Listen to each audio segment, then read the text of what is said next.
யாழ்ப்பாணம் வடமராட்சி கிழக்கில் மாணவிகள் மற்றும் ஆசிரியர்களுடைய புகைப்படங்களை முறைகேடாக ஏஐ மூலமாக ஆபாசமான படங்களாக சித்தரித்து அவற்றை பிறரோடு பகிர்ந்திருக்கிறார்கள் சில மாணவர்கள். ஆனால் அந்த மாணவிகள் மற்றும் ஆசிரியர்கள் மேற்கொண்டிருக்கின்ற துணிகரமான முயற்சி மூலமாக இப்பொழுது அவர்கள் சிறையிலே இருக்கின்றார்கள். என்ன நடந்தது? இப்படியான சம்பவங்கள் இடம்பெறுகின்ற பொழுது பாதிக்கப்படுபவர்கள் எவ்வாறு செயற்பட வேண்டும், எவ்வாறு காவல்துறையை அணுக வேண்டும்? வணக்கம், நான் உமாசங்கர் ஆரூரன். என்னுடைய வலையொலி பக்கத்தை சப்ஸ்கிரைப் செய்யாது பார்த்து கொண்டிருப்பவர்கள் சப்ஸ்கிரைப் செய்து கொள்ளுங்கள். சக பாடசாலை மாணவிகள் மற்றும் ஆசிரியைகளினுடைய புகைப்படங்களை செயற்கை நுண்ணறிவு ஏஐ தொழில்நுட்பத்தை பயன்படுத்தி ஆபாசமாக சித்தரித்து அவற்றை சமூக ஊடகங்கள் வாயிலாக சில மாணவர்கள் பகிர்ந்திருக்கின்றார்கள். இந்த குற்றச்சாட்டை அடுத்து அவர்கள் இப்பொழுது கைது செய்யப்பட்டிருக்கின்றார்கள்.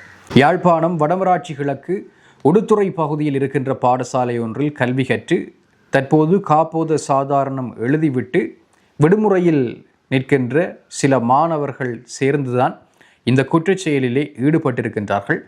பாடசாலை அதிபரினால் மருதங்கேணி போலீஸ் நிலையத்தில் முதற்கட்டமாக முறைப்பாடு செய்யப்பட்டிருந்தது.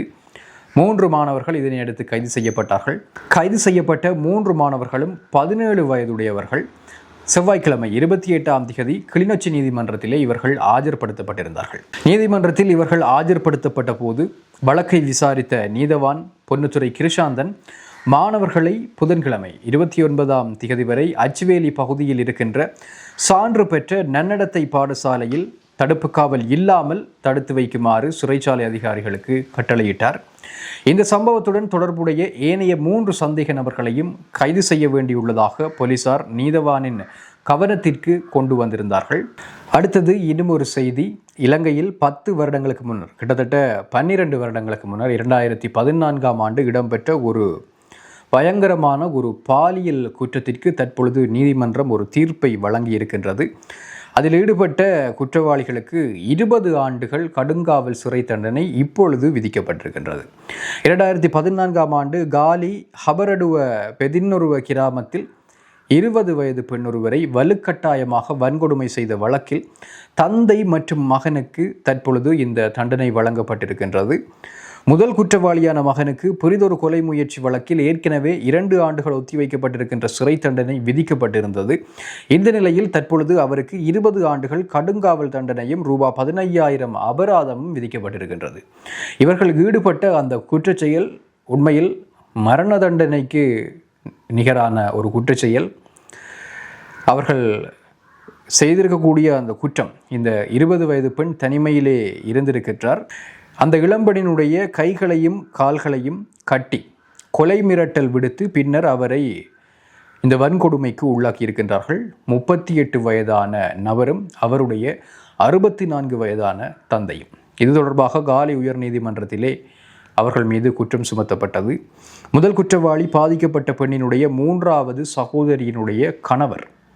2வது குற்றவாளி அவருடைய தந்தை. அவர்கள் அருகருகே இருக்கின்ற 2 வீடுகளில் வசித்து வந்திருக்கின்றார்கள். சம்பவம் இடம்பெற்ற அன்றைய தினம் முதல் குற்றவாளி தன்னுடைய மனைவியின் சகோதரியான பாதிக்கப்பட்ட பெண்ணிடம் பணத்தை கொடுத்து பொருட்கள் வாங்கி வருமாறு கூறி அனுப்பியிருக்கின்றார். அவர் கடைக்கு சென்று பொருட்களை வாங்கி வந்ததன் பின்னர் தங்களுடைய வீட்டில் இருக்கின்ற மேசை மீது அந்த பொருட்களை வைத்திருக்கின்றார். இதன் போது முதல் குற்றவாளி அவரது வாயை பொத்தி படுக்கை அறைக்கு அவரை இழுத்துச் சென்று கைகளை கட்டி பின்னர் அந்த கொடூரத்தை அரங்கேற்றி இருந்தார்கள். பின்னர் 2வது குற்றவாளியான தந்தையும் அவரை மீண்டும் வன்கொடுமைக்கு உட்படுத்தி இருக்கின்றார். பாதிக்கப்பட்ட பெண் பயத்தின் காரணமாக இந்த விடயம் தொடர்பாக வெளியில் கூறவில்லை என்பது இந்த வழக்கினுடைய ஒரு துரதிர்ஷ்டமான சம்பவமாக இருந்திருக்கின்றது. இருப்பினும் சம்பவத்திற்கு பிறகு யுவதிக்கு 2 மாதங்களாக அவருடைய மாதவிடாய் தடைப்பட்டிருக்கின்றது. இதனால் தாயார் சந்தேகமடைந்திருக்கின்றார். மருத்துவரிடம் பரிசோதனைகளுக்கு சென்ற பொழுது அவர் கர்ப்பமாக இருந்தது உறுதியாகி இருந்தது. இதற்கு பிறகுதான் போலீசாரிடம் முறைப்பாடு வழங்கப்பட்டு, அதாவது காலி போலீஸின் சிறுவர் மற்றும் மகளிர் பிரிவிடம் தெரிவிக்கப்பட்டு அதற்கு பிறகு நடவடிக்கைகள் எடுக்கப்பட்டு இப்பொழுது 10 ஆண்டுகளுக்கு பிறகு 20 ஆண்டுகள் சிறை தண்டனையும் அபராதமும் விதிக்கப்பட்டிருக்கின்றது. ஏஐ தொழில்நுட்பத்தை பயன்படுத்தி இது போன்ற மோசடிகள் பல இடம்பெற்று கொண்டிருக்கின்றன. ஆனால் வெளியில் தெரிய வருவது மிகவும் குறைந்த அளவிலான சதவீதமான சம்பவங்கள் தான் வெளியிலே வருகின்றது, முறைப்பாடுகளுக்கு செல்கின்றது. ஆகவே இது தொடர்பாக விழிப்புணர்வோடு இருக்க வேண்டும்.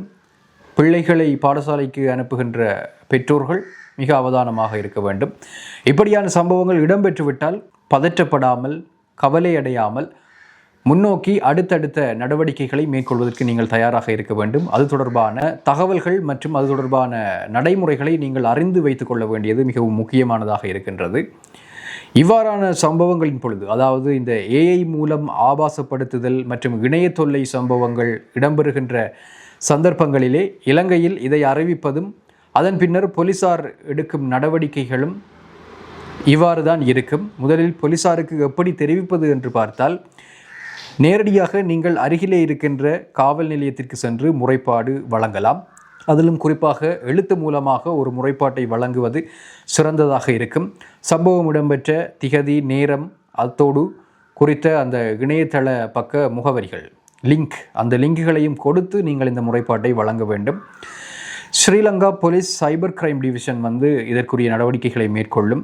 இணைய குற்றங்களுக்கான மிக முக்கியமான பிரிவாக இது இருக்கின்றது. ஃபேஸ்புக், வாட்ஸ்அப், டெலிகிராம் போன்ற தளங்களிலே இடம்பெறுகின்ற குற்றங்களை இவர்கள் விசாரிப்பார்கள். இமெயில் மூலமாகவும் நீங்கள் புகார் அளிக்கலாம் அல்லது நேரடியாக சென்றும் புகாரை வழங்கிக் கொள்ளலாம். அவசர எண் 119 இருக்கின்றது. அதற்கு எடுத்தாலும் அதன் மூலமாக நீங்கள் இந்த முறைப்பாட்டை வழங்கக்கூடியதாக இருக்கும். அடுத்தது, இலங்கை police பிரிவிற்குள் Sri Lanka computer emergency readiness team என்கின்ற ஒரு பிரிவு இருக்கின்றது.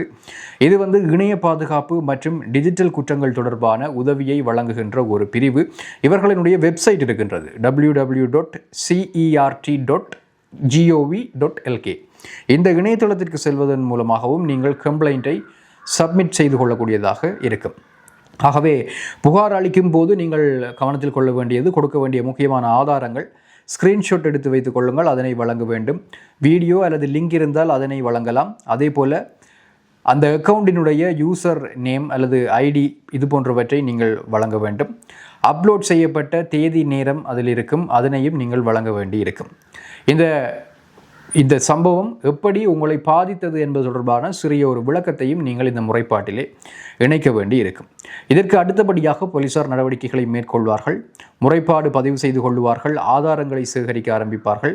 டிஜிட்டல் தடய ஆய்வு போலீசார் அதற்குரிய தடய ஆய்வுகளை மேற்கொள்வார்கள். அதாவது அந்த அக்கௌண்டினுடைய ஐபி அட்ரஸை அவர்கள் ட்ரேஸ் செய்வார்கள். சோசியல் மீடியா அக்கௌண்ட் டீட்டெயில்ஸை பெற்றுக்கொள்வார்கள். தேவையாக இருந்தால் அந்த சமூக வலைத்தளங்கள், இந்த மெட்டா, கூகுள் போன்ற நிறுவனங்களோடு தொடர்பை ஏற்படுத்தி அங்கிருந்து அவர்களை தகவல் பெறுவதற்கான நடவடிக்கைகளை அவர்கள் மேற்கொள்வார்கள். அடுத்து, குற்றம் உறுதியாகமாக இருந்தால் சந்தேக நபர்கள் கைது செய்யப்படுவார்கள். சிறுவர்களாக இருக்கின்ற பட்சத்தில், 18 வயதுக்கு உட்பட்டவர்களாக இருக்கின்ற பட்சத்தில் அவர்களுக்கான அந்த விசேட சட்டத்திற்கு உட்பட்டு நடவடிக்கைகள் எடுக்கப்படும். நீதிமன்றத்திலே வழக்கு தாக்கல் செய்யப்படும். சட்டத்தின் கீழ் இருக்கக்கூடிய தண்டனைகள் அவர்களுக்கு வழங்கப்படும். அது மட்டும் இல்லாமல் அவர்கள் சமூக வலைத்தளங்களிலே பதிந்த அந்த உங்கள் தொடர்பான அந்த தவறான உள்ளடக்கத்தை அந்த சமூக வலைத்தளத்திலிருந்து, ஃபேஸ்புக்கில் இருந்தோ அல்லது வேறு சமூக வலைத்தளங்களில் இருந்தோ நீக்குவதற்கு போலீசார் அந்தந்த சர்வதேச நிறுவனங்களோடு இணைந்து பணியாற்றுவார்கள். ஆகவே இப்படியான சம்பவங்கள் இடம்பெறுவதனை ஒரு எல்லைக்கு மேல் எங்களால் கட்டுப்படுத்த முடியாது. ஆனால் இடம்பெற்றதன் பின்னர் நிச்சயமாக பயப்படாமல் துணிவாக அடுத்தடுத்த நடவடிக்கைகளை எடுக்க முடியும் என்பதனை நீங்கள் அறிந்து வைத்திருத்தல் சிறப்பானது.